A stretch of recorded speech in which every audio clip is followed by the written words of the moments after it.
Okay. ஆடி மாதம் வர முதல் திங்கட்கிழமை என்ன சிறப்பு, என்னென்ன பண்ணலாம் சொல்லுங்க மேம்.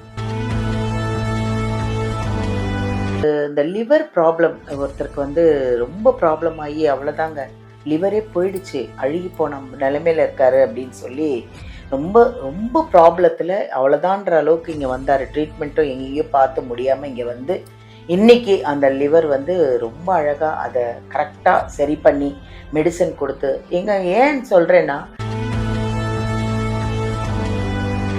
திங்கட்கிழமை ரொம்ப முக்கியமானது, சிவபெருமானுக்கான நாள், உகந்த நாள். உகந்த நாள். நம்ம அது ஆடி மாதம் முதல் திங்கட்கிழமை, ஜூலை 20. இது திங்கட்கிழமையிலேருந்து ஸ்டார்ட் பண்ணுங்க. ஜூலை 20ஆம் தேதியிலேருந்து ஸ்டார்ட் பண்ணுங்க. நம்ம வீட்டுக்கு ரொம்ப நல்ல தீபம் ஏற்றினா, தீப ஒளி வீட்டில் பரவும் போதே பார்த்தீங்கன்னா நல்ல விஷயங்கள் நிறைய நடக்கும். அதனால திங்கட்கிழமை தவற விடாதீங்க. திங்கட்கிழமையிலிருந்து தினம்தோறும். எல்லாருக்கும் வணக்கம். This is Balambika, Chennai Adambakkam Deekshalayam Siddha health கேர்லேருந்து பேசிகிட்டு இருக்கேங்க. நாங்கள் ஒரு விஷயமும் ஒரு வீடியோலையும் ஒரு விஷயத்தை நாங்கள் ஷேர் பண்ணிகிட்டே இருக்கேன்.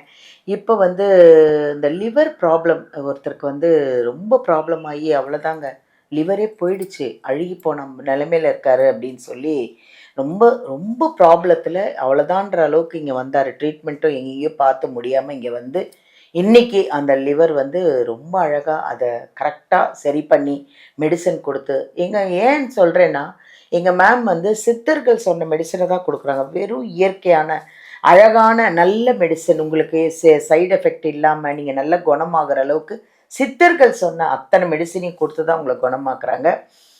இன்னைக்கு நம்ம ஒரு அருமையான ஒரு விஷயத்தை பார்க்க போகிறோம். அதான் ஆடி மாதம் வர்ற முதல் திங்கக்கிழமை. என்னதான் அந்த முதல் திங்கக்கிழமை எப்படி இருக்கும், என்னென்ன விஷயங்கள் கேட்போம்மா மேம். வாங்க. வணக்கம் மேம். வணக்கம் மேம், எப்படி இருக்கீங்க? நல்லா இருக்கேன் மேம், நல்லா இருக்கேன். ஆடி மாதம் வர முதல் திங்கக்கிழமை என்ன சிறப்பு, என்னென்ன பண்ணலாம் சொல்லுங்க மேம். திங்கட்கிழமை ரொம்ப முக்கியமானது, சிவபெருமானுக்கான நாள், உகந்த நாள், உகந்த நாள். நம்ம அது ஆடி மாதம் முதல் திங்கட்கிழமை, ஜூலை 20. நம்ம என்ன பண்ண போறோம்னா, அன்னையில இருந்து வீட்டுக்கு ஒரு மங்கள விஷயத்த நம்ம செய்ய போறோம். வீட்டுல நமக்கு நல்ல ஒரு பண வரவு வர்றதுக்கும், ஐஸ்வர்யம் நிலைக்கிறதுக்கும், ஆரோக்கியம் வர்றதுக்கும் வீட்டுல வழிபாடு செய்யறதுன்றது ரொம்ப முக்கியம். அதனாலதான் காலையிலயும் மாலையிலும் தீபம் ஏற்றி வழிபாடு செய்யுங்க அப்படின்னு நம்ம சொல்றோம். இந்த ஆடி மாதம் முதல் திங்கள் என்ன பண்ண போறோம் அப்படின்னா, நம்ம பூஜை அறையில ஏற்றக்கூடிய விளக்கு, இது அந்த மாதம் முழுவதும் நம்ம ஸ்டார்ட் பண்ணிக்கலாம். மாதம் முழுவதும் நம்ம அந்த திங்கட்கிழமை ஸ்டார்ட் பண்றோம்னா தினம்தோறும் இதை நம்ம ஃபாலோ பண்ணணும். சிவபெருமானே நல்லா மனசுல நினைச்சுக்கிட்டு தீபம் நம்ம ஏற்றி வழிபாடு செய்யணும். இதுல ஸ்பெஷலா பாத்தீங்கன்னா கோலம் போடுறதுதான் முக்கியமானது. கோலம் போட்டு வழிபாடு செய்யும் பொழுது, தீபம் ஏற்றி வழிபாடு செய்யும் பொழுது அந்த வழிபாட்டு முறை பூர்த்தி அடையுதுன்னு சொல்றாங்க. நமக்கு தேவையான விஷயங்கள் என்ன நல்லா மனதுல நினைச்சுக்கிட்டு அந்த வழிபாட்டு முறையை செய்ய போறோம். பூஜை அறையை நல்லா சுத்தம் பண்ணிட்டு, சாமிக்கு எல்லாமே மஞ்சள் குங்குமம் மலர்கள் எல்லாமே சாத்திட்டு, கோலம் முதல் நாள் தாமரை கோலம் போடுறது ரொம்ப சிறப்பு. அடுத்தடுத்த நாள் நம்ம மற்ற கோலங்கள் போட்டுக்கலாம்.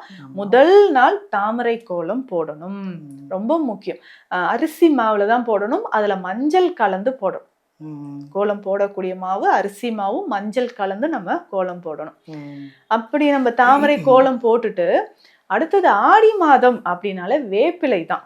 ஆமா, அம்மனுக்கு உகந்தது கூழ் நம்ம செய்வோம். வீடுகள் எல்லாம் பாத்தீங்கன்னாவே இந்த தொற்று கிருமிகள் வராம இருக்குது. ஏன்னா கிளைமேட் சேஞ்ச் ஆகுது பாத்தீங்களா, அப்பதான் எல்லாமே நமக்கு தொற்று கிருமிகள் வரும். அம்மை மாதிரியான நோய்கள் பரவாம இருக்கிறதுக்கு எல்லார் வீட்லயுமே பாத்தீங்கன்னா வேப்பிலையை வீட்டு வாசல்ல வைப்பாங்க. அந்த காலத்துல வச்சிருந்தாங்க மேம், இப்ப வைக்க மாட்டேன்றாங்க. நீங்க சொல்லியாவது வைக்கணும். அவங்க எல்லாருமே கிடைச்சா நீங்க வைங்க, அது ரொம்ப முக்கியமானது. அதுக்கப்புறம் இந்த கோலத்திலயும் நம்ம வேப்ப இலையால அலங்காரம் செய்யணும், அது ரொம்ப நல்லது. ஸோ அந்த ஆடி மாதம்னாலே அம்மனோட ரூபமாக நம்ம வேப்பிலையை தான் பாவிக்கிறோம் இல்லைங்களா. ஸோ அப்போ வீட்டில் அந்த கோலம் போட்டுட்டு நீங்க அந்த கோலத்துல அந்த வேப்ப இலையாலே அலங்காரம் செய்யறது ரொம்ப முக்கியம். ஸோ நமக்கு அந்த கோலத்துக்கு இடையில கேப் இருக்கிற இடத்துல எல்லாம் நம்ம வேப்பிலையை வச்சு அழகா அலங்காரம் செஞ்சுட்டு இதுல தீபம் ஏற்றி வைக்கணும். நம்ம நல்ல பெரிய தீபமா ஒன்று ஏற்றலாம், இல்ல 3, 5, 7, 9 அந்த கோலத்தை சுற்றி நம்ம வந்து இந்த எண்ணிக்கையில தீபம் ஏற்றலாம். புதிய தீபம் வாங்கிட்டு நல்ல தூய்மையான நல்லெண்ணெய் பஞ்சு திரி போட்டு இந்த எண்ணிக்கையில தீபம் ஏற்றி வைக்கணும். காலையில நம்ம அந்த பூஜை அறையை நல்லா கிளீன் பண்ணிட்டு நம்ம இந்த கோலம் போட்டு கோலம் மஞ்சள் கலந்த கோலம் போட்டுட்டு வேப்பிலையால அந்த கோலத்தை அலங்கரிச்சுட்டு தீபம் வச்சு காலையிலே நம்ம வழிபடணும். ஸோ திங்கட்கிழமை ஆடி திங்கள் இதை ஸ்டார்ட் பண்ணிங்கன்னா அந்த மாதம் முழுவதும் டெய்லி ஒரு கோலம் போட்டு தினமும் நம்ம தீபம் ஏற்றணும். இதுதான் அன்றைக்கு ஸ்டார்ட் பண்ற ஒரு முக்கியமான விஷயம். டெய்லி புது கோலம் போடும்போது அதை ஒரு தூய்மையான ஒரு கிளாத் வச்சுதான் நம்ம வந்து கிளீன் பண்ணிட்டு திரும்ப புது கோலம் போடணும். ஸோ இது திங்கட்கிழமையிலேருந்து ஸ்டார்ட் பண்ணுங்க. ஜூலை 20ஆம் தேதியிலேருந்து ஸ்டார்ட் பண்ணுங்க. நம்ம வீட்டுக்கு ரொம்ப நல்ல தீபம் ஏற்றினா தீப ஒளி வீட்டில் பரவும் போதே பார்த்தீங்கன்னா நல்ல விஷயங்கள் நிறைய நடக்கும். ஸோ அதனால இந்த திங்கட்கிழமை தவற விடாதீங்க. திங்கட்கிழமையிலேருந்து தினம்தோறும் வேப்பிலை கோலம் போட்டு தீபம் ஏற்றிட்டு வாங்க. வீட்டில் எல்லாருக்குமே நல்லது நடக்கும். Thank you ma'am. Thank you. Thank you ma'am. ஆடி மாதம் முதல் திங்கட்கிழமை அன்னைக்கு ஸ்டார்ட் பண்ணிடுங்க. வேப்பிலையை அது வந்து யாருமே மறக்க முடியாத ஒன்று வேப்பிலை. அதை வந்து நீங்கள் மேம் சொன்ன மாதிரி அது வாசல்லையும் வைங்க, சாமிக்கிட்டேயும் வைங்க. அந்த கோலம் அந்த பரிகாரம் எல்லாமே இப்போ பண்ணுங்கள். இந்த ஆடி மாதம் ஃபுல்லாக நீங்கள் எவ்வளோக்கு தெய்வத்தை வணங்குறீங்களோ, எவ்வளோ அம்மனை கெட்டியாக பிடிச்சிக்கிறீங்களோ, அதே தாங்க இந்த சரண்யா பேசுனாங்களே டைலாக் அதே தான். ஆடி போய் ஆவணி வந்தால் டாப்பு, அந்த டாப்பு உங்களுக்கும் இருக்கணும். ஆடி ஃபுல்லாக நல்லா பூஜை பண்ணுங்கள், நல்லா சாமி கும்பிடுங்க. ஆவணியில் சிறப்பாக இருக்கணும். வீடியோலேருந்து நம்பர் எடுங்க. என்ன பிரச்சனைனாலும் தைரியமாக இருங்க. எங்கள் மேம் சொல்கிறத ஒரே ஒரு அதுதாங்க, தைரியமாக இருங்க. எதுக்காக இருந்தாலும் நான் நித்யா இருக்கேன், வாங்க, உங்களை என்ன பிரச்சனாலும் நான் சரி பண்ணி கொடுக்குறேன் அப்படிங்கிறது தான் எங்கள் நித்யா மேமோட வார்த்தை. வாங்க, நம்பர் எடுங்க, அப்பாயின்மெண்ட் வாங்க, சரியாகுங்க, குணமாகுங்க, ஹாப்பியாக இருங்க. தேங்க்யூ.